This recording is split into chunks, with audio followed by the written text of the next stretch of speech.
Good morning, everyone, and welcome to our episode of Keeping Up with Conspicuous. Now, I am joined by Tom Moore, who is the director of Power 365.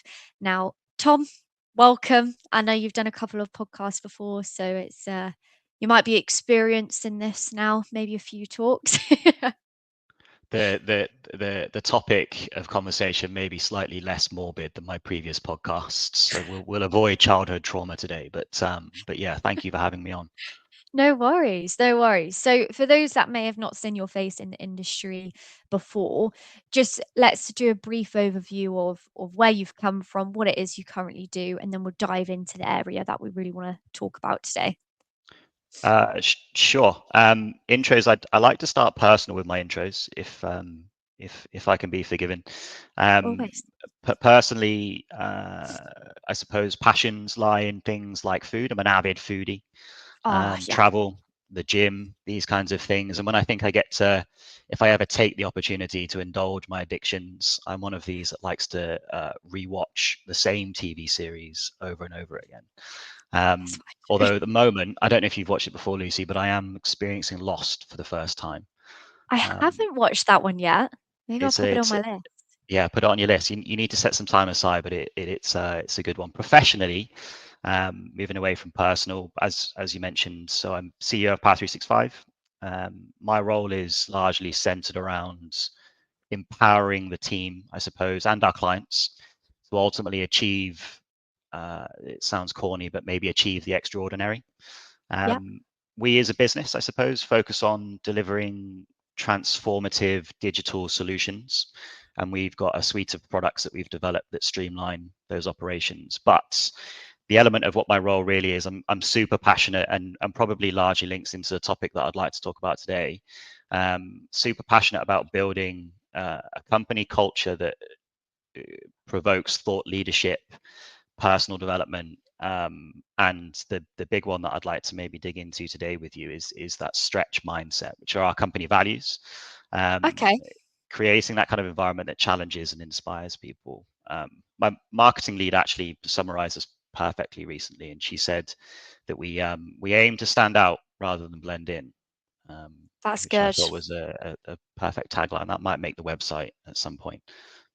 I think it should, because I think it's so important nowadays to stand out as well, because we know it's a very, very competitive industry. Loads of people want to be within this area now, especially Power Platform, Copilot AI is just skyrocketing up. So I think that's such a key thing to be well, have the mindset of really. And I know you're quite a big advocate of sort of pushing yourself out of that comfort zone and, being comfortable sometimes you know, isn't the best thing to be, is it really? Sometimes you've got to push beyond those boundaries. Yeah, and I think have you heard of the stress performance curve before, Lucy? I have heard of it, but I don't know too much about it. The You hit the nail on the head, really. But I need to put a small disclaimer around it first. There's definitely two types of stress, and the way they label them is you've got your chronic stress and you've got your acute stress. Now, I am in no way an advocate for chronic stress day to day. Please don't anyone listening at any point put yourself in financial difficulty or enter a toxic workplace. It's the worst for your body. But Yeah. acute stress, which is the good stress. So it's things like, and arguably, you mentioned I've done these before, but the reason I like doing these, if I start bringing some of my background into podcasts, is because that heart pumping, palm sweaty feeling that you get before something like this, and you do these all the time, Lucy. Do you still get that cortisol spike before you press live, or are you comfortable in Tiny that little now? bit. Yeah, Yeah, and I would it's bridging comfortable, but still a yeah, little bit. and it's exactly that stress that we should ultimately be looking to push ourselves into. And I'll reference some things that really helped me towards the end of the podcast, but it really is around the stress performance curve. For anyone that hasn't heard about it before, is around identify. I mean, it is quite literally a curve, and a quick Google will show you the image, but it is around the no stress, if we were to put a marker on it, which ultimately equals boredom. And Right. with boredom comes low performance. Add in that kind of acute stress every now and again, and it provides motivation, which provides you with a peak performance, and then too much stress, which is that where you get overwhelmed. Ultimately will then pull you back into that low performance curve. But the if it, my favorite analogy is, it's, do you run? You go to the gym? Are you a, I am a gym goer. I've tried yeah, running. Whew, tough yeah, for me to get into it. cardio is cardio, they say. Yeah. But much like exercise or training for a marathon, the acute stress that you maybe put your muscles through to put some more weight on the bar, or you adding another 5 kilometers to your run, you are stressing your muscles to then recover, and it's that recovery period once your cortisol has kind of warmed down. So now, if I add some vulnerability in, I definitely felt a level of stress coming into this morning, because Yeah. the mindset of whatever we would talk about today, will it be beneficial? Will someone take anything from it? That cortisol was definitely with me this morning on the train, and now I feel maybe now we've got that kind of conversation moving. That recovery part now is where my body will start to recover and maybe enjoy the conversation. But yeah, I think largely background wise, they say two ears, one mouth, but I'm now going full send for you. There's elements of my background, I suppose, career wise, that have really helped me shape my things. I'm Okay. not from education. I dropped out of college, joined the military at 18, Well, 27 days after my 18th birthday or something, and deployed for the first time to the Middle East when I was 20. Now, when you're in the Air Force, you deploy on your own. So I would definitely say my right. biggest kind of marker of stress as a youth was that solo deployment to the Middle East for 4 months. And then it moves forward, and I don't know. Is there, question over to you? Is there the last time that you felt truly challenged, Lucy? Give it to me. What do you think it would be? Do you Put know you on the what? I spot. think it's quite interesting because you've probably caught me at a really good time because I am quite a highly stressed at the moment, and I think it's interesting hearing it from your perspective. The fact that you've just reminded me not all stress is bad stress, and sometimes you need the good stress to overcome that bad stress. So at the moment, I am trying to buy a house, which obviously is going to be a stressful period of time because uh, 100%.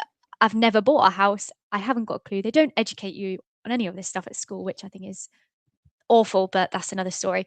And I would just say overall, I think I'm usually pretty good at managing stress. At the moment, I'm not. Um, and this going a bit personal here, but like I think I'd done a post on it recently, but I found myself in quite a vicious cycle where I felt quite demotivated at work because the market hasn't been too good, so you're having to work extra hard to get things over the line. Um, it is on the up though, which is good. But because that was bad, it would get to lunchtime where I'd usually go and gym or go for a walk or Pilates or whatever. And then I'd feel guilty because I was like, I don't feel like I've done enough. So and then I'd sit there, I'd procrastinate more, but I wouldn't go to the gym. So and then that was affecting my personal life because I wasn't getting out and about and I was just stuck in that cycle. So it's interesting because I actually was like, right, what can I do? And I get scared about trying new things now I'm older. But I signed up to a reformer Pilates class and I Okay. was like, just go. Luckily, one of my friends, she was really scared and she was like, let's do it together, which probably really helped. And just having that one thing that yeah, it pushed me and I was a little bit scared, but I love it now. And I've got back in the usual routine in my personal life with gym, going for a morning walk. I'm back on track with that. That actually work's got a lot better. So it's making the housing side of things a little bit more manageable, but I am a bit like this at the moment. You've explained it perfectly, that actually in that peak part, you're in that overwhelming aspect of that stress performance curve, right? And actually what was Yeah. going on there is, and I used to think it was a fallacy, but it is certainly not a fallacy, is burnout. And you were on the verge of burnout. There was too much Yeah. going on. Yeah. And from that, your performance was low, both personally, professionally, whatever, in the gym, whatever the kind of area that you're judging performance on. But what you've also done there is you've, by bringing in and reframing that negative thought with something else as a motivational challenge. You've reframed and rewritten your stress into something positive to read it, to distract yourself correctly. And another common exercise with stress performance is actually body doubling, and allowing yourself that kind of feedback loop from your peers, your mentors, requesting that kind of constructive feedback. And it gives you that insight and maybe encourages people openness to improvement. My Yeah.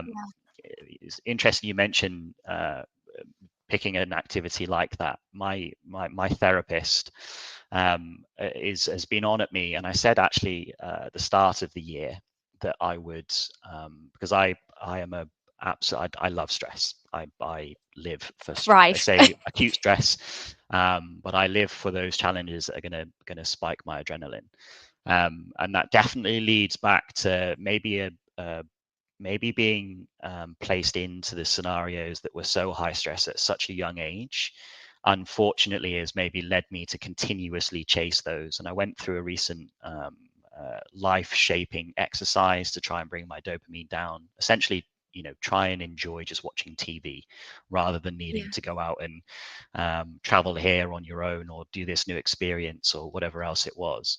And my therapist at the start of the year said, right, Tom, you need to find something that you are horrendously bad at. What are you just awful at? Because you need to put yourself back into a position where you're maybe going to learn something. Um, and I said to her, I'll start the piano because I don't know if you've ever tried, I don't know if you play any instruments. It's so And hard. apologies for the hand movements on camera, but I am just unable to separate one hand from the other. They do the same Yeah. thing. Um, Yeah. uh, but interestingly, and maybe my motivation on the back of you saying that you did do it, I am still yet to book my first piano lesson. And I know, in fact, last week we were speaking about it in my session, and I know I'm going to go at 4 p.m. today, and she's going to tell me off for still not booking it because I promised her again. So actually, I think maybe what I'm going to take from this podcast, Lucy, is maybe I need to buck my ideas up. And here I am talking about challenging yourself, but I'm still yet to Yeah. book my piano lesson. So actually, thank you for providing me an extra session of therapy. There we are. No No, worries. it is key, and one of the things that I was going to kind of draw towards at the end for anybody that is curious on, because I mean, it sounds easy, isn't it? Put yourself in more Yeah. stressful positions, enjoy your stress, reframe your mind. There's two mindsets to stress. But actually, some of the key exercises you've explained one of them. There's another one that I and anybody in P365 will be aware of, is one of my favorite things to throw at the team is exposure therapy, that Okay. baptism by fire. And we've got a lot of the team that will probably curse me if they hear that I am actively saying it, but I am quick to throw people into the fire so that they can, paddle like ducks. They've always got the appropriate support, of course, but what they end up Yeah. walking away with then is they walk away with the confidence that they were able to deal with that challenge. And actually, it's shown serious growth for some of the team members. In the military, you are told to just say yes to things. So if somebody comes in and poses, I remember over a weekend they said, "I need somebody to work the weekends," and the question isn't ever what is it. It's okay. And then you find out, turned out to be sandbagging when we had the floods, and it was actually a horrendous 48 hours of lifting sandbags around. But Yeah. um, inside that comes a learning journey. Exposure therapy, I couldn't recommend it enough. But there's other activities like things where you maybe just want to write something down. And a question I was going to, or already have asked, but was going to ask again was, um, in essence, if you could write down or visualize a goal at the moment that scares you, but slightly excites you as well, you know, what is one step that you could maybe do to put yourself on that journey? And that's maybe a question for the audience. And I can't actually see whether we've got an audience or not, but if there is an audience there, There is. identify that one goal perhaps, and just one journey that one step that might aid you on that journey. That's really interesting you say that because I think there's loads of different ways we could probably take this conversation because I think stress is such a vast and large topic. One, it's not talking like it's not spoken about enough, I don't think still. And I think a lot of people don't actually know too much about it. We know on a surface level if you hear someone's stressed, you're like, oh my goodness, like, okay, here's things that can help. But I mean, have you done a lot of, like, external research into this? Because it seems as though you know quite a lot about it. Have you done your own research? Yeah,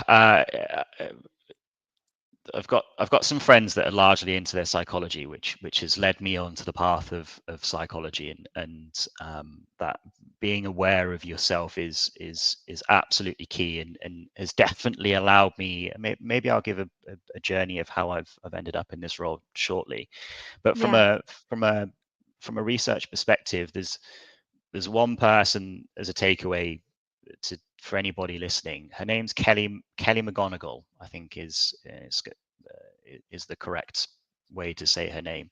And she's got a book which is called Upside of Stress. Um, uh, well worth a read. She's done a TED talk as well, and if you get 15 minutes, put her name in and put TED talk next to it. And she kind of explains some studies that have been done previously around how reframing or and the correlation between people that give care and the reframing of stress in their mind ultimately plays into morbid topic, but whether you die early or not. So Kelly yeah, McGonigal is definitely worth looking at. But there's another book as well called Mindset, and that one really hit harder for me, which is around two different mindsets that our brain has when dealing with stress. And you've got that kind of fixed mindset or growth mindset, and one challenges it and one shies away from it. yeah, And maybe unfairly for myself, I see a challenge or stress and I jump head first, which I suppose is I've never done this role before, Lucy. I've never led a business before. I've never yeah, really led a team. The military focuses on leadership for sure, but especially as a tech team and actually with a tech business, the evolution of stress is probably more apparent than a lot of other industries at the moment, purely because of that key term. I was going to challenge myself not to say it in this podcast. You know what I'm about to say, I but that do. key term of AI that is making its way into our industry. Yeah, I'll put 50p in the AI pot in the office shortly for saying it. Um, but the element of the stresses then and the acute stress that comes in with the challenges that we face, I'm actually seeing the negative side too as well within the industry.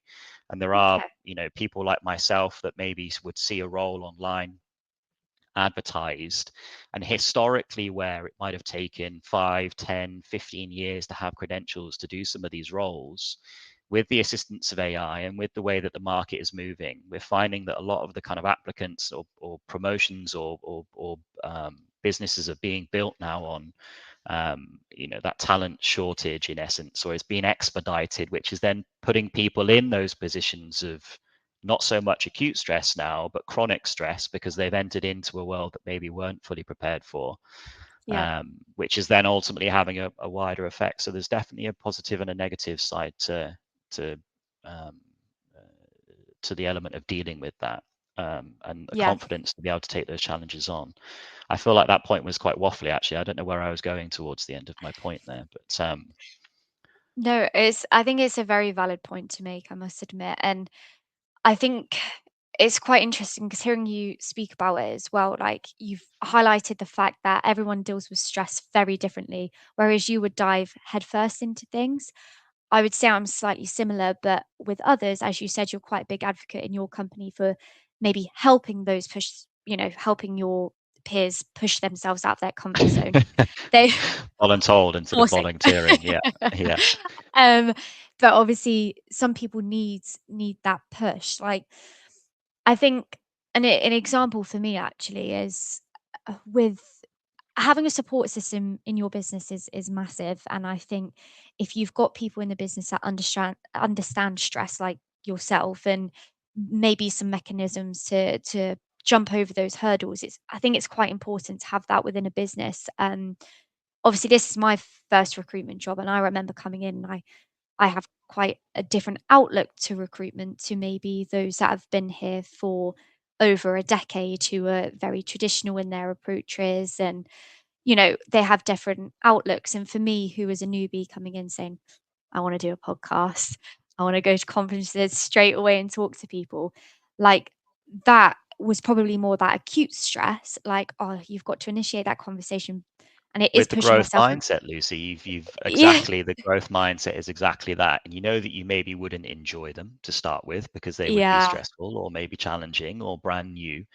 But it sounds like you've dived headfirst into it. And look at the podcast now, and that is a yeah, perfect example of being able to sit with the feeling of this is going to be, this isn't my comfort zone at all, but scary. I'll give it a go. How Yeah, what and that's a great point to hit on actually is you knew that it wouldn't be your comfort zone. It is your first recruitment job, and maybe you'd never done these podcasts before. But do you remember the click in your brain as to what pushed you forward to suggest it? Was it just I've got to succeed as a team, fail as a team mindset around me, so I'll go for it? Or was there like a significant kind of cog in your brain that turned to maybe make you think about doing it? I think the big thing for me is, I mean, my background is I'm a sports therapist, so, I speak to people daily, which I do in recruitment, very transferable. But I was on my feet, I was quite active, and maybe just traditionally sitting behind a computer, tapping away all day, I felt a bit isolated even with people around me. Um, and I just like talking to new people and, where I know I am talking to different people, but it's just not the same. I don't know. It felt a bit different. And I was just like, I don't want to be that person just sat behind a desk, just on a phone. Like, I just want to do something a bit different to mix up my day, maybe, because I've never had like a set sort of 9 till 5 usually, I guess. So that was probably the turning point for me. You've done the what's known as the comfort zone challenge, Lucy, which is a phenomenal activity to push yourself into it. But the comfort zone challenge lies around identifying a task that's definitely outside of your comfort zone, but Yeah. directly within your stretch zone. Which Okay. means ultimately you've identified something that you know in your domain you're very good at, but you've paired it with something that you know might scare you and, or provide you with an opportunity to learn more about yourself. Now, there's two of those that I largely built my career on, or built my tech journey on. Oh, wow. There's two places you learn best about yourself, and one is in an interview. One of those places that you'll learn most about yourself is in an interview, about how you prep, about how you deal, about when you're challenged and you've been pushed into a question that you don't know the answer. How will you react? The Yeah. second place is public speaking, things like this. Great Yeah. place to learn how um, what your quirks are, what your hand movements are, what words you overuse, all these kinds of things. And I know I said earlier one of my key memories on stress was that first deployment at 20, but Yeah. actually that wasn't my key memory of stress. I came back from the Middle East, 20, still 20 at the time, and there was an opportunity to assist with recruitment for the Okay. RAF at Bryce Norton, and I'll be forever grateful to Jackie who ran the scheme. But it was to recruit to college kids. Now, if there is ever a more brutal audience to put yourself in front of, it is college kids. Yep. And what it allowed me to do every week was it would allow me to stand on stage and talk about something that I'm passionate about. So again, identifying my stretch zone, which was talking about my trade in the military, talking about the military, maybe even talking about myself. We're all very comfortable talking about ourselves, but directly out of my comfort zone, stood on this stage in front of Yeah. 30 to 50 college kids. And actually that every week there was that continuous feeling of, God, what if I say the wrong thing? Or what if they're super judgmental? Or what if I've got something on my face? They'll definitely shout at me and tell me it's there. Yeah. And week after week, that resilience came through.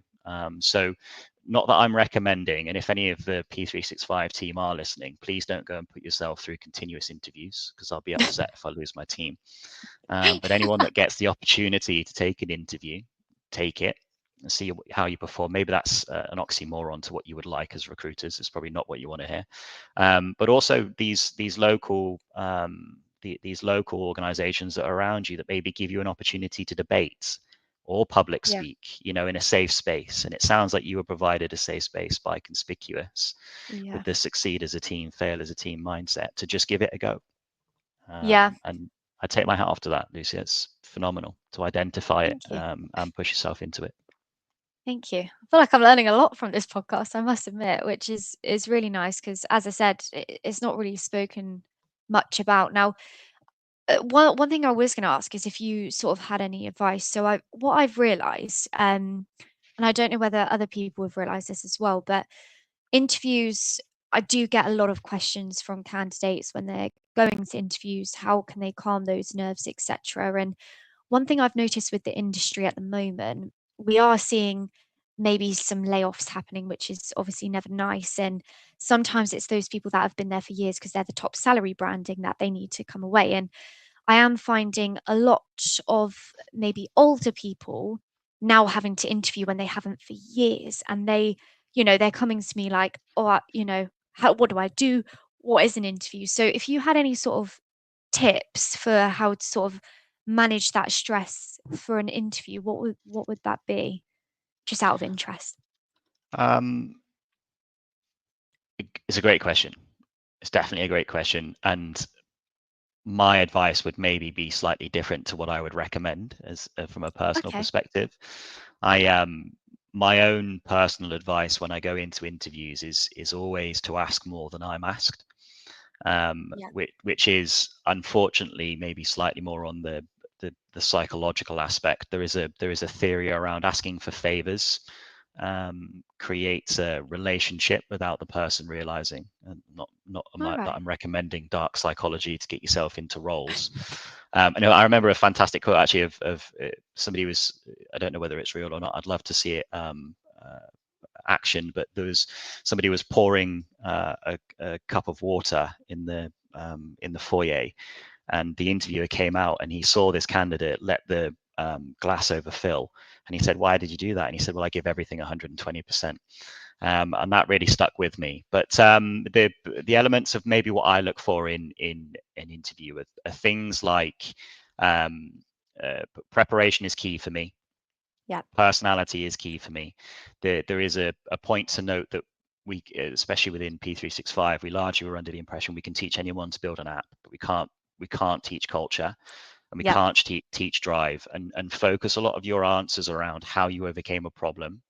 Another big thing that I look for in interviews, I look for honesty.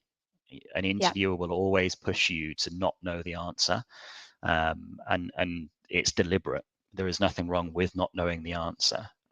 So push for honesty, and rather than saying I don't know, say I don't know, but I will find out and come back to you. And it's those small kind of tailored terms that uh, would potentially help. There's a classic one, Lucy, around relaxation techniques, right? And Yeah. I don't know how you sleep, but I can sleep on a second. Safe. Four in, breathing in for 4 seconds, breathing out for 4 seconds I know that sounds really quite soft, but it has an amazing ability to bring oxygen to your brain, which will ultimately relieve the rest of that kind of tense Yeah. feeling that you've got around your body. Maybe not the best of advice largely there. I've mixed in some dark psychology to against with some relaxation techniques. So you're going to have to find your pinch point in the middle, but integrity and Absolutely. honesty are the two biggest things that I look for.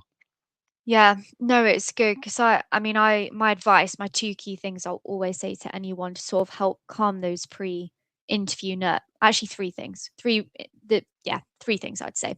One, have your favorite tea, coffee, whatever it may be. Put your favorite song on just before the interview. Relax, stand up, walk around, get the blood flowing, then sit down for the interview. Or if you're on your way to an in-person interview, have a cup of tea, coffee, or whatever before just to wake you up. And then I always say, remember, you need to interview them as much as they're interviewing you because you need to work out whether it's right for you, not just the other way round. And then my other advice, which my brain has just gone blank. I had one other one that I usually say. What is Mine it? is ask for a drink. When they offer, Ah, ask for a take drink. it, Yeah. Again, take it. it's that Ah, favor. Go on. I've remembered. Just that they're not, you touched upon it, but they're not looking for perfection. No, Yes. no one wants perfection because you need to grow within a job. So if you don't know the answer, don't let that bog you down. Look for the next answer and go from there. So they're my three. Now, just I know I'm conscious of time and I don't want to keep you too long, but we've touched upon your background from the military, and I know you're quite a big advocate for those that are maybe a veteran or been from that type of background, that transition into the tech, you're quite a big advocate for. Um, so what's your advice there, or why do you think that transition's been quite good? I know we've briefly touched. Yeah, time, no issues on time. Apologies to anyone else that does. The we had actually stuttering there because I'm trying to process my brain of the order in which I would like to answer that question. The When we started, we had a deliberate focus on hiring ex-military people, and the reason for that is because, and it's unfair for me to reference it within a civilian platform, but the military are fantastic at pushing people outside of their comfort zone. It is everything Yeah, that they do from day one, um, yeah, which means that the initiative, discipline, drive, motivation, all these soft skills that come with the military become the forefront of the person's personality. And actually, what you'll find, and maybe why our team have such good feedback from clients, is because the being a consultant is not about being a fantastic developer. It is about being able to identify a problem and being able to overcome that problem for your client. That's where the value comes. Otherwise, they would do it themselves. yeah, Um, and uh, within the military, you are taught to fix problems with nothing. There isn't money provided to you. There isn't the forefront of tech in a lot of areas, and you are just ultimately given a problem and expected to find the solution. And after a while, you will learn how to do so. The transition period within the military, however, is largely not spoken about. And within the military, there are a lot of, and maybe unfairly am I speaking on this topic, but certainly when I was going through training, there was a lot of the grass isn't greener. And in yeah, the industry, everybody is coming for your role. Was quite a classic thought process. So we go through training and we're in the confines of the military, thinking that I can't go to industry because someone is always after what I do. And that classic be better than the person next to you mindset then comes forward in the military to always kind of push yourself more. That is not the case. There are plenty of there is food for everyone in industry, and it now maybe is becoming less apparent because the military is transitioning from the old school military into the new school military, which is more about creating that robustness to move into industry. And actually, there's a lot more preparation now within the military to get them into industry than there was yeah, historically. So it may be a kind of historic topic, but the the the aspect translates over just from the military into anybody looking for that career change. And you highlighted it yourself. Nobody's looking for perfection, right? It is a case of just being able to showcase that you can learn. Um, and learn, really. yeah, I know that sounds super straight up. Learn, want yeah. to learn. That's so good. And I think I mean, for me, I've grown up with a granddad who was an ex-military, and he is the most stern-faced person, and his mindset, is very similar to all of this, but, he's been one of my biggest role models, and everyone says I take after him in my thought process, probably because he used to drill it into me from a young age, but, like, he was one of the most successful people in my family. He was high up in, oh, this is where I get it wrong, but he was high up within, like, operations of a large corporate company, um, hugely successful. He's living his retirement dream at the moment, which is probably driving him a bit stir crazy. Lots of operations from injuries from the military that he's now having done. Um, Good luck for that for future, Tom, if you've had any injuries. Um, but, like, as you said, I think it's so interesting because you get taught a lot about mindset in the military, and a lot of us who haven't been through that really Do you know don't the get a key lot of though, Lucy, exposure. is you could probably sit him down now and you could sit any CEO down. I will open the vulnerability by saying what I'm about to say. You, anybody that goes to an interview, you could ask the interviewer. Nobody really knows what they're doing day to day. We're all So making it up.